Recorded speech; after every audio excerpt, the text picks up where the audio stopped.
que cette vidéo, en fait c'est la gênance, hein. Si je danse comme ça c'est parce que je suis gênée maintenant. Tu vois quand ça m'attrape là, je suis mélangée. J'espère que cette vidéo vous aurez... Oh, mon côté congolais est trop sorti pendant la vidéo. Le côté congolais est trop sorti pendant la vidéo. Nous lisons la Bible dans 1 Thessaloniciens. Les choses autrement. Oh my god, je ressemble à Michael Jackson. Et c'est ma tête là, ma tête comme ça sur internet. Ok, pas de soucis.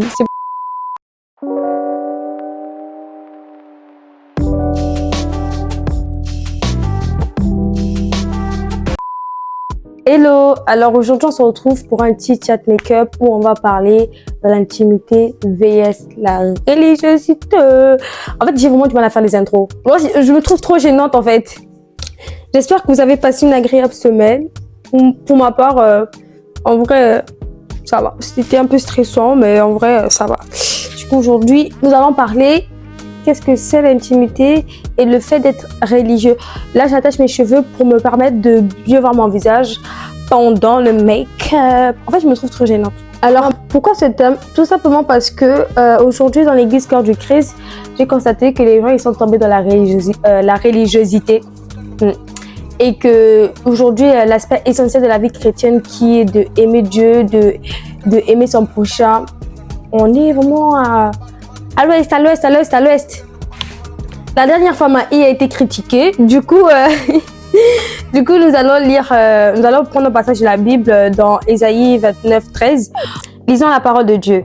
Le Seigneur dit, quand ce peuple s'approche de moi, il m'honore de la bouche et des lèvres, mais son cœur est éloigné de moi. Et la crainte qu'il a de moi n'est qu'un précepte des traditions humaines. Bon, nous disons Amen à la parole de Dieu. Amen à la parole de Dieu. Également sur Google, nous allons prendre la deuxième définition qui dit que le religieux est celui qui croit en une religion, pratique une religion. Comme synonyme, nous avons croyant, pieux. Et vous savez, le religieux, il aime que tout aille dans son sens.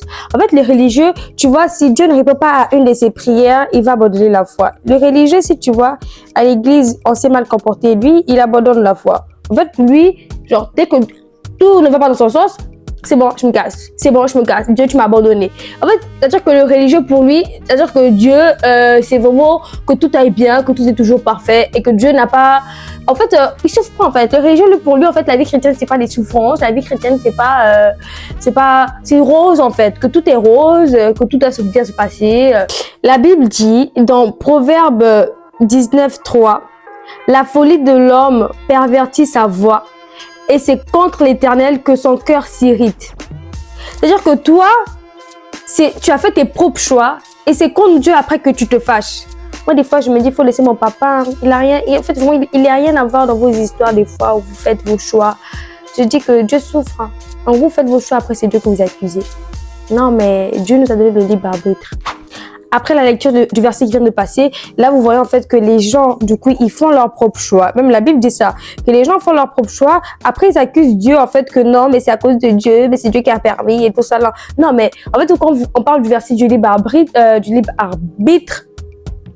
les gens, ils le prennent hein, en mode non, on nous a laissé le libre arbitre. Ça, c'est pour justifier en fait leur péché. Mais en fait, là, dans ce cas-là aussi, Dieu aussi t'avait laissé le libre arbitre. Pourquoi tu as fait ce choix? Et du coup, après qu'il y a des conséquences, bah, du coup, toi, tu commences à faire... après, tu commences à accuser Dieu. Dieu, tu m'as abandonné. Dieu, pourquoi tu as fait ça? Mais les gars, c'est pas ça, en fait, la vie. Parce que tu dis que Dieu, il m'a abandonné. Mais est-ce que tu t'es réellement déjà approché de Dieu? Mais c'est ça aussi la question. Parce que toi, tu dis que Dieu t'a abandonné, mais est-ce que tu t'es déjà réellement approché de Dieu? Est-ce que tu as voulu vraiment réellement en fait, apprendre à connaître qui était ce Dieu? Parce que moi, je pense que si tu voulais vraiment apprendre à connaître qui était ce Dieu, tu n'allais pas réagir de la même manière, tu vois. Et il faut savoir que beaucoup prier, les gens qui prient, les gens qui jeûnent, en fait, faire tout ça, ça ne fait pas de toi une personne intime. Hein. Ça fait pas de... En fait, parce qu'aujourd'hui, dans l'église, Corps du Christ, les gens, en fait, une personne peut beaucoup prier. En fait, elle est directement en fait, assimilée à une personne intime de Dieu. Mais pourquoi je dis en fait que l'intimité, en fait, que beaucoup prier ne veut pas dire que tu es intime? Parce qu'aujourd'hui, moi, j'ai beaucoup vu ça en Afrique, c'est que il y a des mamans, tu vois, c'est des mamans qui partent chaque dimanche à l'église. Elles chantent même des fois à la chorale, elles sont tout le temps dans les programmes de l'église. Elles sont grave actives. Elles sont grave proches aussi des hommes de Dieu, les pasteurs, les prêtres. C'est des femmes comme ça là, elles sont proches d'eux. c'est comme les anciennes de l'église. Mais ces mamans-là, c'est des mamans qui sont des fois des commères comme il n'y a pas. Ces mamans qui peuvent mettre deux pays en guerre. C'est-à-dire que elles peuvent même des fois dans leur maison, leurs enfants ne s'entendent pas. En fait, c'est les gens de maman en fait qui peuvent dire hey, Bernadette, elle va voir Bernadette, elle va dire que hey, Alicia avait dit ça sur toi. Et puis elle va voir Alicia, elle va dire que hey, Bernadette avait dit ça sur toi. En fait, c'est des mamans en fait qui font du commérage, du ragot, qui critiquent, qui sont très hypocrites. Et puis c'est des personnes, elles sont très genre, elles sont vraiment là hein, à l'église. À chaque programme, elle a 15 heures. Elles sont déjà à l'église là-bas, déjà pour préparer les répétitions, arranger les chaises. Elles ne jouent pas les dames là, en fait, avec les choses de Dieu. Sur la forme, mais dans le fond. Mais oui, c'est des mamans, tu vas voir que quand elles ouvrent la bouche pour prier, Jacques avait fait ça, elle fait des lourds trucs. C'est-à-dire que même la prière, quand tu écoutes ça, tu dis que yeah, là, le Seigneur est obligé de répondre. Là, le Seigneur est obligé de répondre quand tu écoutes la prière là.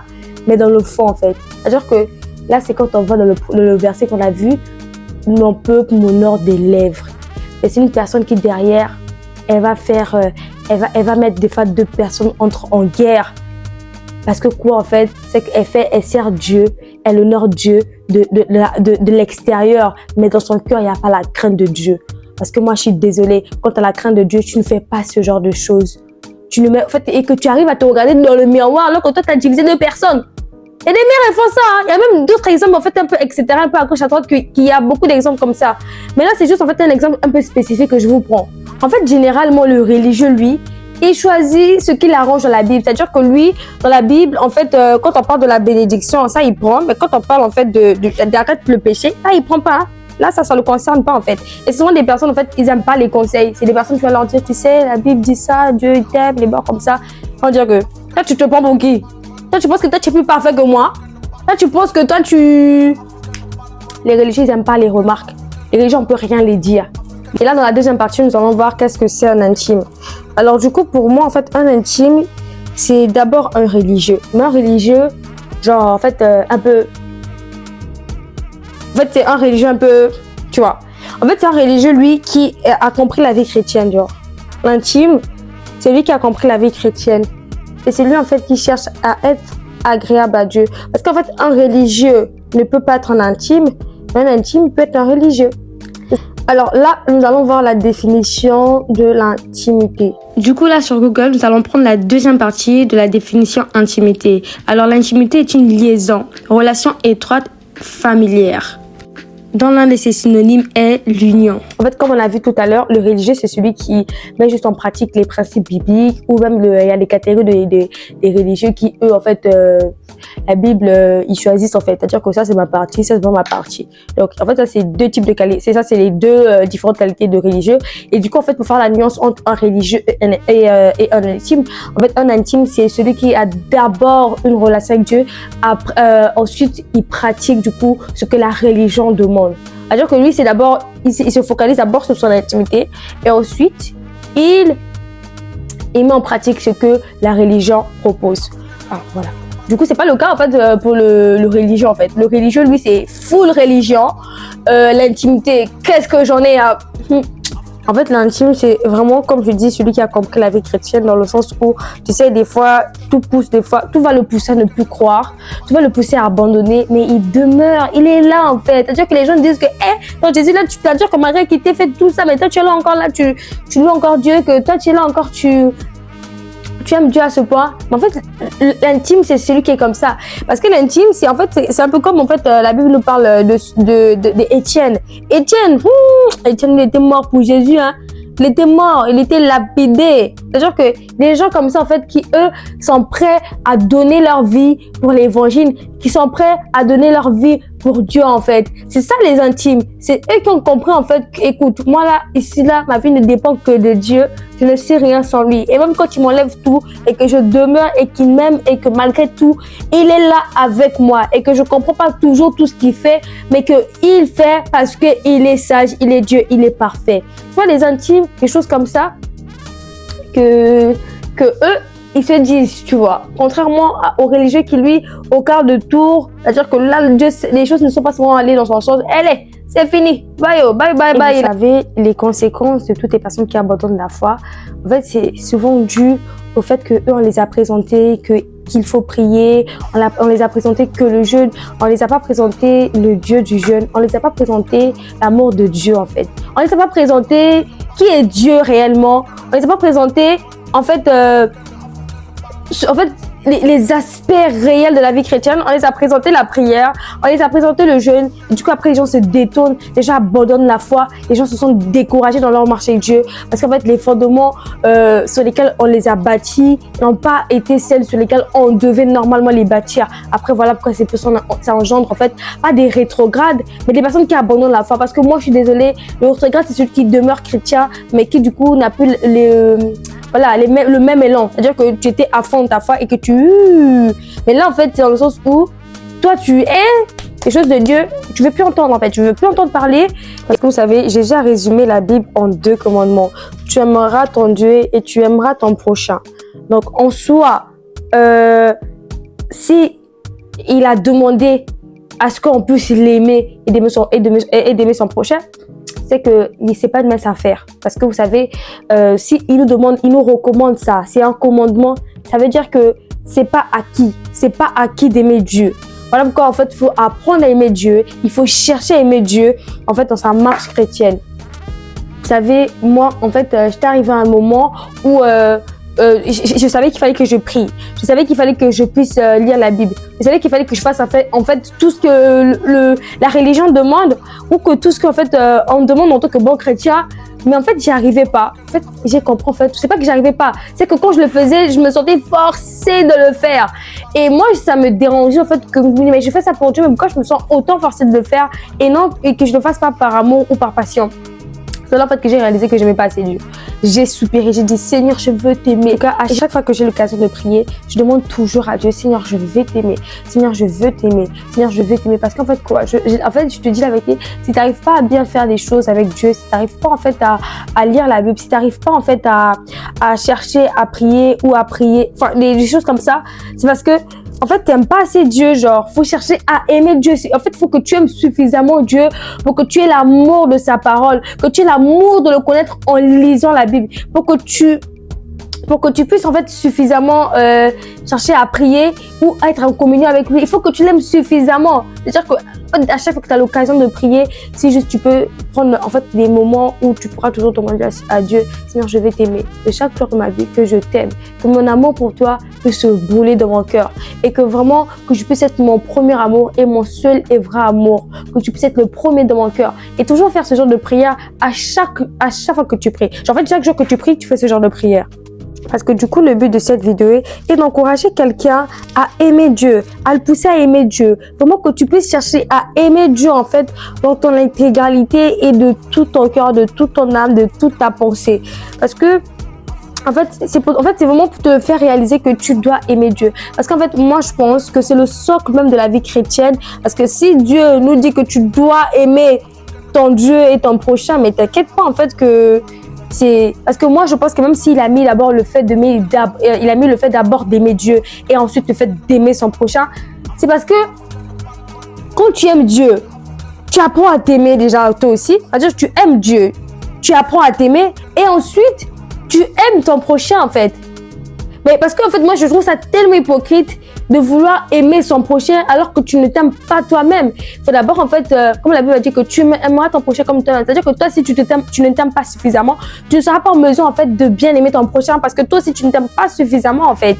Moi j'entends souvent les gens dire Jésus revient, j'entends ça partout sur TikTok. Les gens disent toujours Jésus revient, mais Jésus revient, mais dans quel état il vient de te trouver? Parce que c'est vrai que sur la forme, tes œuvres ont l'air bien, tu vas à l'église. Mais dans quel état réellement Jésus vient te trouver?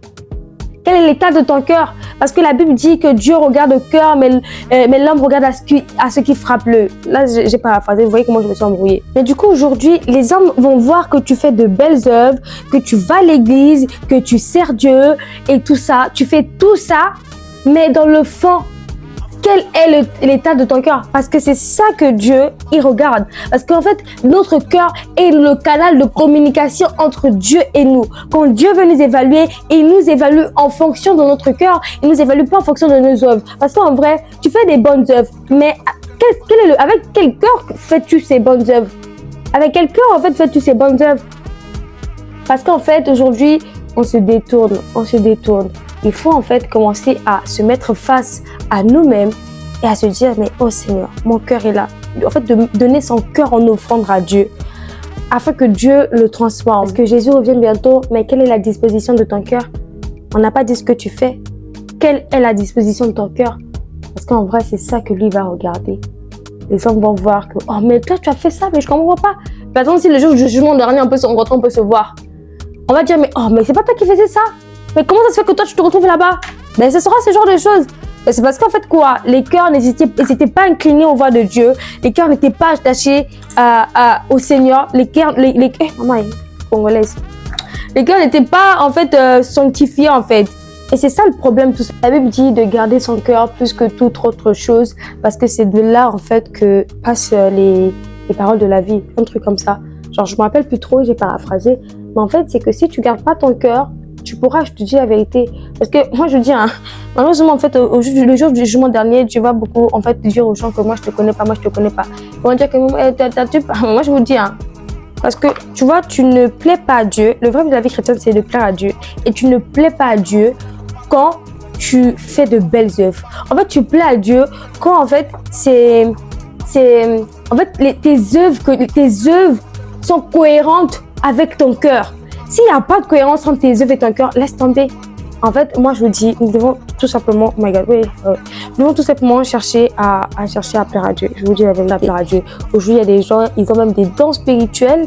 Et en fait, c'est des personnes qui, du coup, leur corps ne sont pas inclinés aux voix de Dieu. Et même des fois, vous allez voir que les mamans que je vous ai dit là, les mamans religieuses, c'est vraiment, du coup, tu vas voir qu'elles ont des lourdes visions. C'est des voyantes à mort. Pas des voyantes, mais vous voyez ce que je veux dire en mode. Que c'est des personnes vraiment, elles ont le don. Mais en fait, dans le fond, tu vois, en fait, qui elles sont réellement? Est-ce que Dieu les connaît? Est-ce que Dieu te connaît? Telle est la question. Vous savez, on n'aime pas assez Dieu. Je dis parce que même moi, je suis pas encore arrivée à la limite d'aimer Dieu. Le prime avec lequel je dois aimer Dieu, non, c'est pas assez en fait. Moi, je vous dis avec, il faut soupirer après le fait d'aimer Dieu. Je vous promets. En fait, il faut vraiment soupirer après ça. La Bible dit qu'il est le rémunérateur de ceux qui le cherchent. Donc, si tu cherches à aimer Dieu, il est bon pour lui de te donner son amour, qu'il te remplisse de son amour. Parce que moi, je pense qu'avec son amour, je te promets, les choses vont aller. Oh, tu vois, en fait, des fois, les gens n'arrivent pas en fait aussi à comprendre Dieu parce qu'ils n'aiment pas assez Dieu. Quand tu aimes quelqu'un, tu la comprends aussi, tu vois. Tu comprends un peu comment elle fonctionne en fait. Quand tu aimes quelqu'un, parce que tu apprends à la connaître, tu apprends à connaître aussi son fonctionnement. Mais après, nous, tu vois, vu qu'on est des hommes, on connaît jamais réellement assez Dieu. Mais tu peux quand même un peu savoir un peu comment Dieu fonctionne avec toi. Parce que c'est ça aussi, en fait, un autre problème. C'est que les gens ne savent pas comment Dieu fonctionne avec eux. Donc, en soi, les gars, il faut comprendre comment Dieu fonctionne avec toi. Et c'est super important en fait. Moi je vous dis, faut aimer Dieu. Du coup les gars, j'espère que cette vidéo vous a encouragé à aimer plus Dieu et que vraiment là vous allez juste en fait faire une introspection avec vous-même et réaliser à quel point vous n'aimez pas assez Dieu. Parce que oui, même moi aujourd'hui là quand je vous parle, je constate que je n'aime pas assez Dieu. Il faut que je cherche encore plus à l'aimer. En fait chaque jour il faut chercher plus.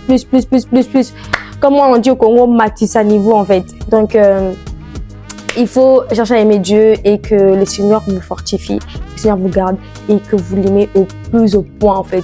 C'est-à-dire qu'au point où vraiment, on va se dire que yeah. Donc du coup, c'est la fin de la vidéo. Je vous fais des gros bisous. À la prochaine.